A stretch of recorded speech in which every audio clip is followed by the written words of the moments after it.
Hi friends, welcome to భవిష్య vlogs. ఈరోజు మన రెసిపీ వచ్చేసి కరకరలాడే గోధుమ పిండి చిప్స్ అండి. చాలా ఈజీగా ఇలా చేసి పెట్టండి పిల్లల స్నాక్స్ బాక్స్లోకి, అలాగే టీ టైం స్నాక్స్గా చాలా బాగుంటాయి. వీటిని పిల్లలు పెద్దలు ప్రతి ఒక్కరూ కూడా ఇష్టంగా తింటారు. అంతేకాకుండా ఇలా షేప్స్ లాగా చేసి ఇచ్చారనుకో ఇంకా ఇష్టంగా తింటారు ఫ్రెండ్స్. ముందుగా మన ఛానల్ని ఎవరైనా ఫస్ట్ టైం చూస్తుంటే ప్లీజ్ సబ్స్క్రైబ్ చేసుకోండి. అలాగే పక్కనే ఉన్న బెల్ ఐకాన్ని క్లిక్ చేసుకోండి. నేను వీడియో పోస్ట్ చేసిన వెంటనే మీకు నోటిఫికేషన్ వస్తుంది. ఇక్కడ 4 కప్పుల గోధుమ పిండిని అయితే తీసుకున్నాను. ఈ రెసిపీ చాలా ఈజీగా చేసుకోవచ్చు. ఇప్పుడు గోధుమ పిండిలో మనము 1 స్పూను వాము వేసుకుంటున్నాను. మనకి ఈ వాము అనేది హెల్త్కి కూడా చాలా మంచిది, జీర్ణశక్తిని మెరుగుపరుస్తుంది. ఇందులోనే ఉప్పు చూసుకొని వేసుకోండి. కొంచెం కారంగా ఉంటే బాగుంటాయి కాబట్టి ఉప్పు, కారము, కొద్దిగా పసుపు, అలాగే నువ్వులు కూడా వేసుకుంటున్నాను. ఇవన్నీ మధ్య మధ్యలో తినేటప్పుడు టేస్ట్ బాగుంటాయి నువ్వులు కూడా. అలాగే ఇందులోనే కావాలంటే జీలకర్ర కూడా వేసుకోవచ్చు. ఇప్పుడు ఇవన్నీ బాగా కలిసేలాగా కలుపుకుందాము. ఇక్కడ కొంచెం పిండిని చూసి టేస్ట్ చేసుకోండి. మనకి ఏమైనా ఉప్పు కారం అడ్జస్ట్ చేసుకోవచ్చు. ఇక్కడ కొద్దిగా ఆయిల్ హీట్ చేసుకొని పిండిలో వేసుకుందాము. మనకి చిప్స్ కరకరలాడుతూ రావాలంటే కొంచెం వేడి ఆయిల్ వేసుకొని పిండిలో బాగా కలిసేలాగా కలుపుకోవాలి. ఇక్కడ వేడిగా ఉంటుంది కాబట్టి ఫస్ట్ స్పూన్తో కలుపుకోండి. ఆ తర్వాత ఇలా చేత్తో ప్రెస్ చేసుకుంటూ పిండి ఆయిల్ రెండు కూడా బాగా కలిసేలాగా కలుపుకోవాలి. ఇక్కడ ఇదంతా బాగా కలిసిన తర్వాత మనం ఇందులోనే కొద్ది కొద్దిగా చూసుకుంటూ వాటర్ వేసుకొని పిండిని కలుపుకుందాము. మన ఛానల్లో ఇంకా మంచి మంచి వీడియోస్ ఉన్నాయి ఫ్రెండ్స్. ఎవరైనా చూడకపోతే వెళ్ళి చూడండి. అలాగే ఫస్ట్ టైం చూస్తుంటే సబ్స్క్రైబ్ చేసుకోండి. వీడియో చూస్తున్నారు కానీ చాలామంది ఎవరు కూడా లైక్ చేయడం అయితే మర్చిపోతున్నారు ఫ్రెండ్స్. ముందుగా వీడియోకి ఒక లైక్ చేయండి. ఇక్కడ కొద్ది కొద్దిగా వాటర్ వేసుకుంటూ పిండిని బాగా కలుపుకోవాలి. మనకి పిండిలో ఒకేసారి వాటర్ వేసుకోవద్దండి. పిండి మెత్తగా అయిపోయిందనుకో మనకి చిప్స్ అనేది మెత్తగా వస్తాయి, క్రిస్పీగా రావు. ఇలా చూసుకుంటూ కొంచెం కొంచెంగా వేసుకొని పిండిని కొంచెం గట్టిగా కలుపుకోవాలి. నార్మల్గా చపాతీ పిండి కంటే కొంచెం గట్టిగా ఉండాలి మనకి పిండి అనేది. చూసారా, ఇలా వీడియోలో చూపించినట్లుగా కలుపుకుందాము. ఇలా ప్రెస్ చేస్తే మనకి కొంచెం గట్టిగా ఉంటుంది. ఇప్పుడు ఈ పిండిని అంతా కూడా మనం పెద్ద పెద్ద సైజు బాల్ లాగా చేసుకుందాము.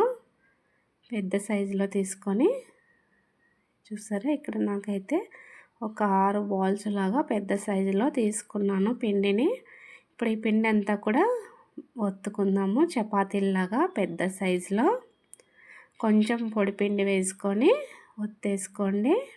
నేనైతే ఇక్కడ ఒక చేత్తో వీడియో తీస్తూ చేస్తున్నాను, అందుకే సరిగా చేయడానికి రావట్లేదు. కొంచెం పొడిపిండి వేసుకొని ఇప్పుడు పెద్ద సైజు లాగా చపాతీలాగా ఒత్తుకుందాము. చూసారు కదా ఇలా. ఇప్పుడు దీనిపైన ఒక స్పూన్తో కానీ చాక్తో కానీ కొంచెం హోల్స్ లాగా పెట్టేసుకుందాము. ఇలా హోల్స్ పెట్టుకోవడం వల్ల మనకి చిప్స్ అనేది క్రిస్పీగా ఉంటాయి. హోల్స్ లేదనుకో మెత్తగా ఉంటాయి. ఇలా హోల్స్ పెట్టుకున్న తర్వాత మనకి కావలసిన షేప్లో వీటిని కట్ చేసుకోవచ్చు. ఇక్కడ చూసారు కదా, మనము చపాతీలాగా ఇలా మందం అనేది ఎక్కువగా ఉండకూడదు, కొంచెం పల్చాగా ఒత్తేసుకోండి. కానీ నేనైతే షేప్ కోసము ఇలా షేప్ మోల్డ్ తీసుకున్నాను, హార్ట్ షేప్లో ఉండేలాగా. ఇలా కనుక ఉంటే పిల్లలు ఇంకా ఇష్టంగా తింటారనేసి నేనైతే ఇలా చేశాను. ఇప్పుడు మనం పిండిని అంతా కూడా ఇలాగే ఒత్తేసుకొని షేప్ లాగా కట్ చేసుకొని పక్కకు తీసేసుకుందాము. మరి ఎక్కువగా అన్నీ ఒకే దానిపైన ఒకదానిపైన ఒకటి వేసుకోవద్దండి. కొంచెం కొంచెంగా చేసుకుంటూ ఇంకొక సైడ్ ఆయిల్ హీట్ చేసుకుందాము. ఆయిల్లో ఒక చిన్న పీస్ వేసి చూద్దాము. ఆయిల్ హీట్ అయిందో లేదో చెక్ చేసుకోండి. ఆయిల్ అనేది మరీ ఎక్కువగా హీట్ అవ్వకూడదు. ఎక్కువగా హీట్ అయిందనుకో మాడిపోయినట్లుగా ఉంటాయి, క్రిస్పీగా ఉండవు.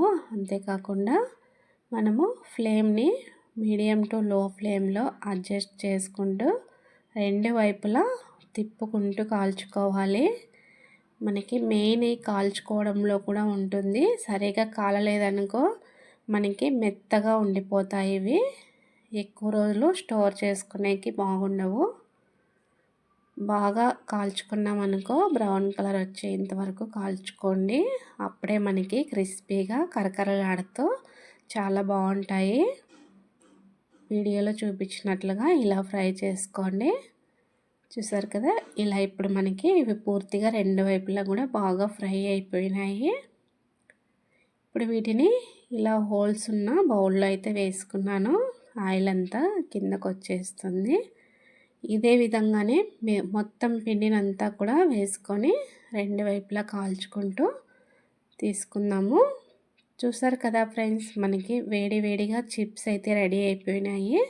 మనకి షేప్ ఇలానే అనేమీ లేదు. మనము సర్కిల్గా కావాలనుకుంటే సర్కిల్ షేప్లో, డైమండ్ షేప్లో ఇలా కావాలంటే అలా కట్ చేసుకొని కాల్చుకోవచ్చు.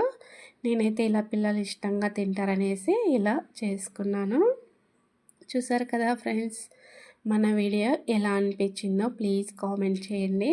అలాగే మన గోధుమ పిండి చిప్స్ అయితే వేడివేడిగా రెడీ అయిపోయినాయి. వీటిని చల్లారిన తర్వాత బాగా చల్లారిన తర్వాత ఒక బాక్స్లో స్టోర్ చేసుకున్నామనుకో మనకి ఎక్కువ రోజులే నిల్వ ఉంటాయి.